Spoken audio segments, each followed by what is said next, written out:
Madayao, Davao, Mindanao, and to the whole world. I'm your newscaster for today, Marisol Sibayan Cacho.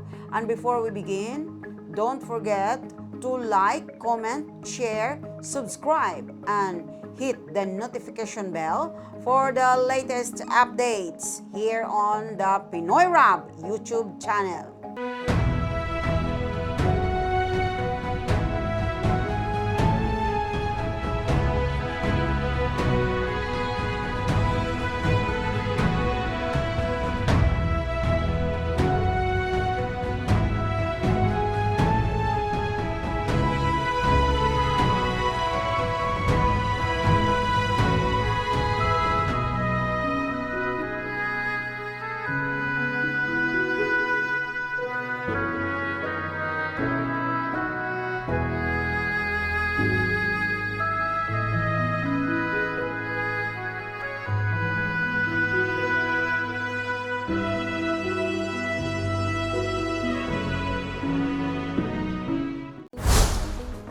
For the headlines, weather forecast.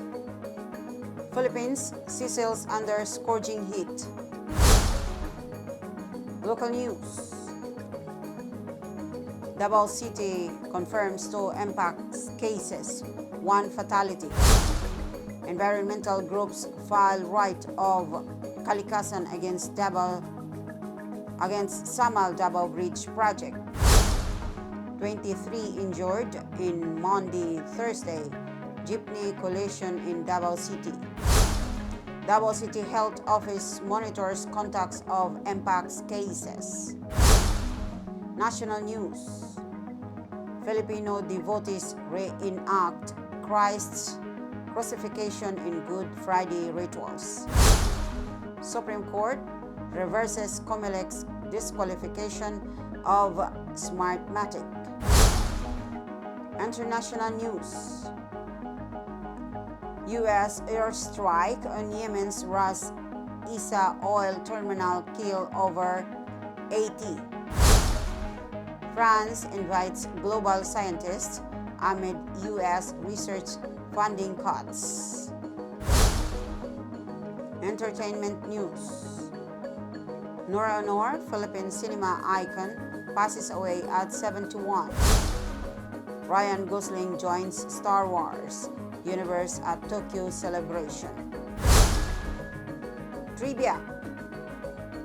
Philippine iconic, the Banawe Rice Terraces, a 2,000-year-old masterpiece of Filipino ingenuity.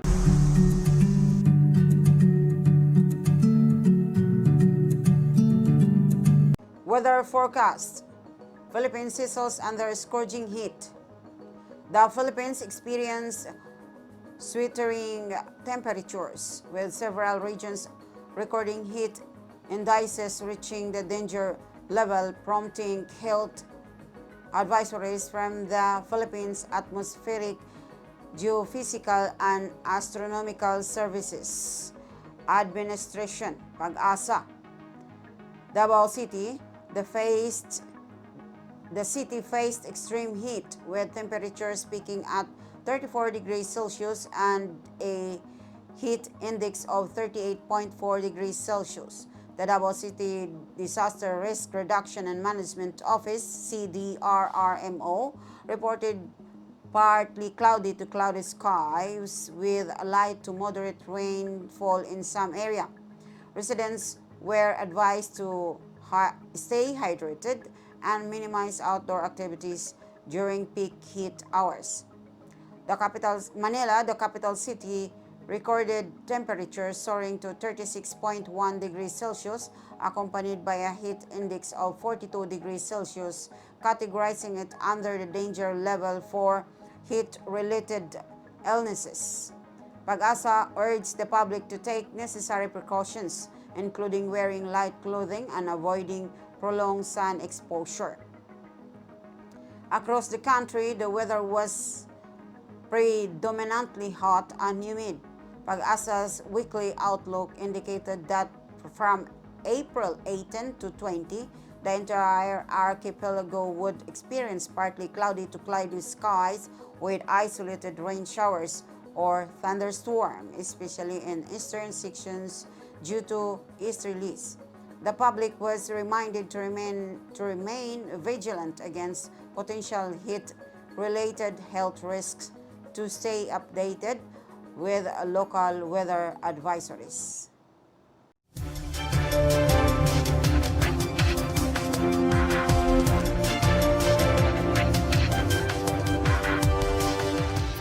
Local news. Davao City confirms 2 impacts cases, 1 fatality. The Davao City Health Office CHO confirmed 2 cases of monkeypox impacts on April 8 and 2025. One patient who was severely immunocompromised succumbed to complications. Both patients were isolated at the Southern Philippines Medical Center, SPMC. Health authorities are tracing contacts and monitoring potential exposures. The public is urged to remain calm, practice proper hygiene, and avoid close contact with symptomatic individuals. Environmental groups file right of kalikasan against Samal Bridge project. Environmental advocates filed a right of kalikasan with the Supreme Court on April 21, 2025, seeking to halt the construction of Samal Island Davao City Connector (SIDC) bridge. They argue that the project threatens marine ecosystems, particularly coral reefs in Paradise Reef and the Hizon Marine Protected Area. The petition allegedly violations of environmental laws and names the Department of Public Works and Highways, DPWH, Department of Environment and Natural Resources, DENR, and the China Road and Bridge Corporation as respondents. The Supreme Court is urged to issue a temporary environmental protection order to prevent further harm while the case is under review. Tuesday jeepney collision in Davao City on April 17, 2025. A collision between 2 jeepneys in Davao City resulted in injuries to 23 passengers. The incident occurred when one jeepney veered right to unload a passenger, and the following vehicle failed to stop in time, leading to a rear-end collision. Emergency responders promptly arrived at the scene, providing first aid and transporting the injured to nearby hospitals. Most victims sustained minor injuries, though some required further medical evaluation. Authorities are conducting an investigation to determine the exact cause and assess any potential violation of traffic regulations.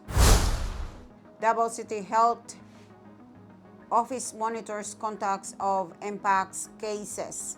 Following the confirmation of 2 impact cases, the Davao City Health is actively monitoring individuals who had close contact with the patients. Health officials are implementing response measures and protocols to prevent further transmission. The public is advised to observe health protocols, including avoiding close contact with symptomatic individuals, practicing proper hand hygiene, and disinfecting potentially contaminated surfaces.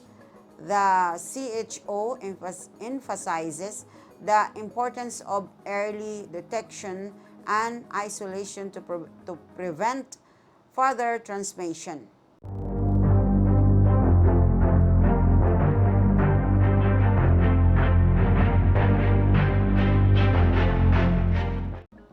National news. Filipino devotees reenact Christ's crucifixion in Good Friday rituals. On April 18, 2025, Filipino Catholic devotees participated in a dramatic reenactment of Jesus Christ's crucifixion in San Pedro Cotud, Pampanga. This annual Good Friday tradition drew hundreds of spectators, both local and foreign. Ruben Inahi, 64, portrayed Christ for the 36th time, enduring the nailing of his hands to a wooden cross. Two other devotees joined him in his act of devotion. Despite the pain, Inahi stated that the sensation numbs over time, allowing him to remain on the cross longer. The ritual is part of the broader Holy Week observances in the predominantly Catholic nation, where about 80% of the population identifies as Catholic, as Roman Catholic, while some participants also practice self-flagellations as a form of penance.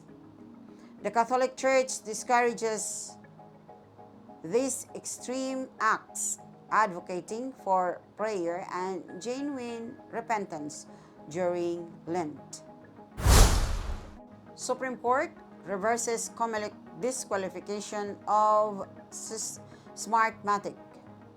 On April 17, 2025, the Supreme Court of the Philippines ruled that the Commission on Elections, COMELEC, committed a grave abuse of discretion by disqualifying Smartmatic for bidding for the vote counting machine (VCM) contracts for the upcoming 2025 midterm elections.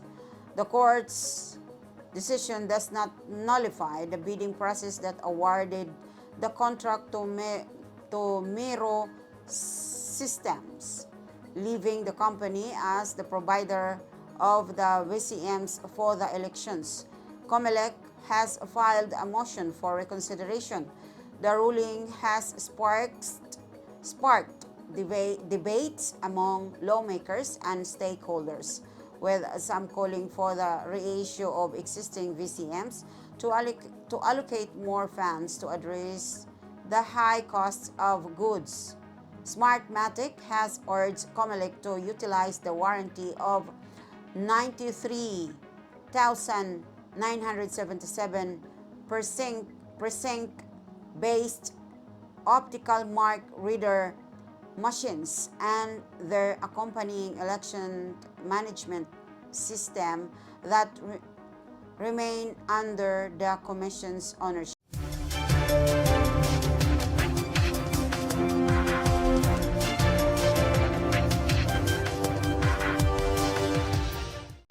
International news. U.S. airstrike on Yemen Ras Isa oil terminal kill over 80. April 17, 2025, the United States conducted 14 strikes on Yemen's Ras Isa oil terminal, resulting in at least 80 deaths and over 170 injuries, according to Houthi resources.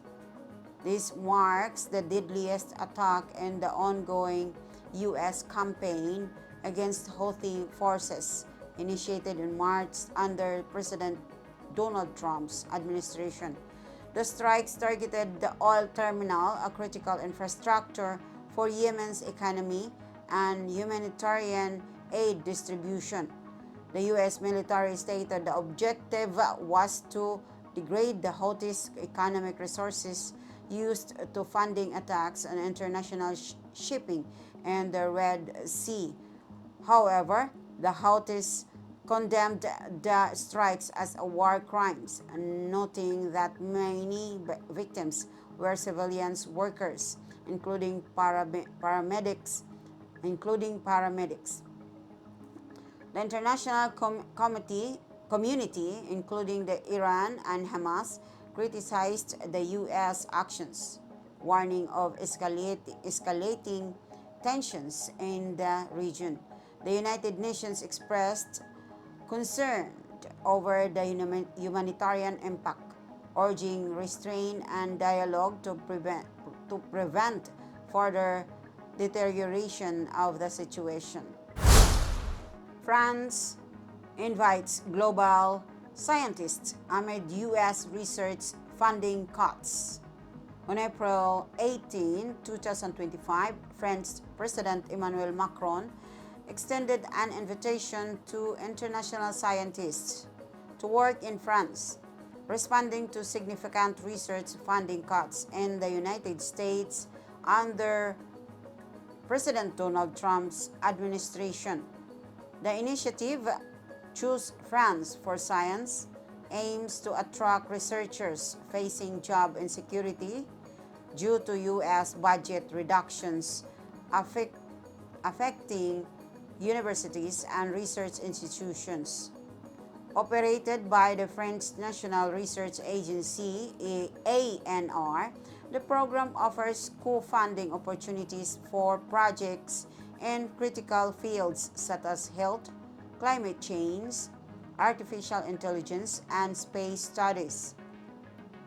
Macron emphasized France's commitment to academic freedom and innovation, positioning the country as a haven for scientific inquiry. The move is seen as part of Europe's broader strategy to capitalize on the shifting global research landscape and to reinforce its position as a leader in scientific advancement.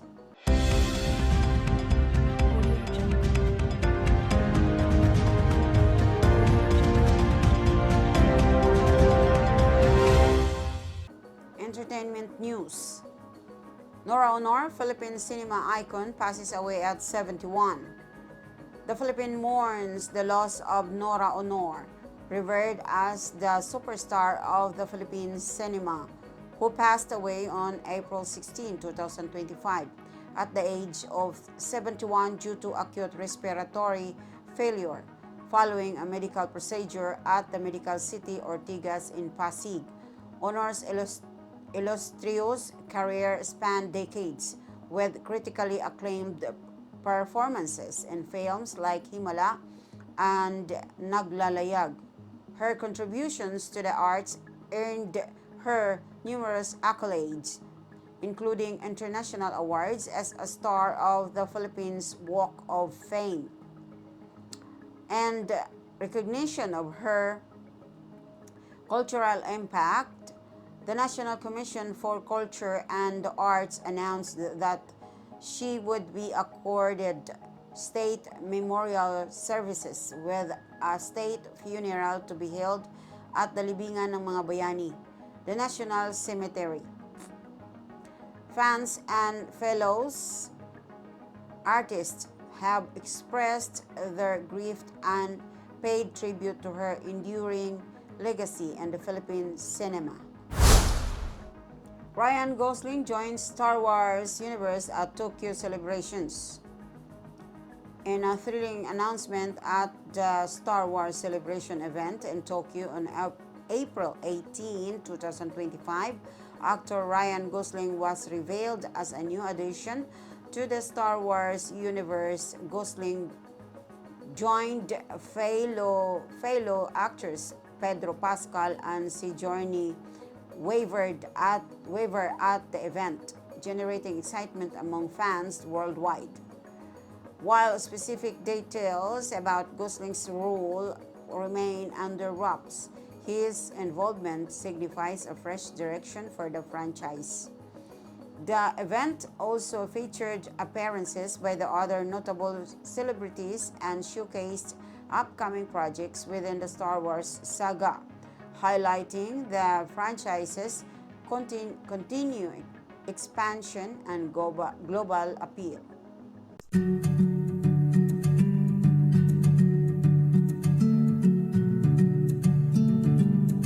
Trivia. The Banaue Rice Terraces, a 2,000-year-old masterpiece of Filipino ingenuity. The Banaue Rice Terraces, located in the mountainous province of Ifugao in northern Luzon, are one of the most iconic and awe-inspiring landmarks in the Philippines.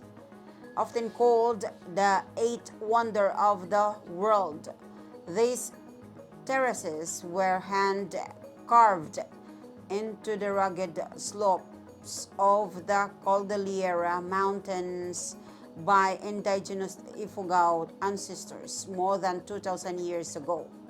Without the use of modern machinery, the Ifugaos indigenously engineered these vast terraces using only primitive tools and their deep understanding of nature and agriculture.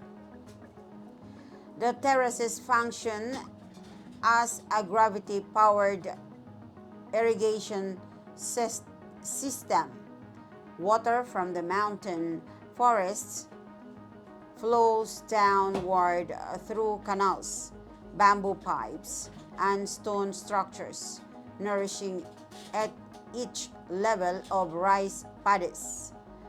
This sustainable system demonstrates an advanced knowledge of hydrology and environmental management long before modern science formalized such concepts.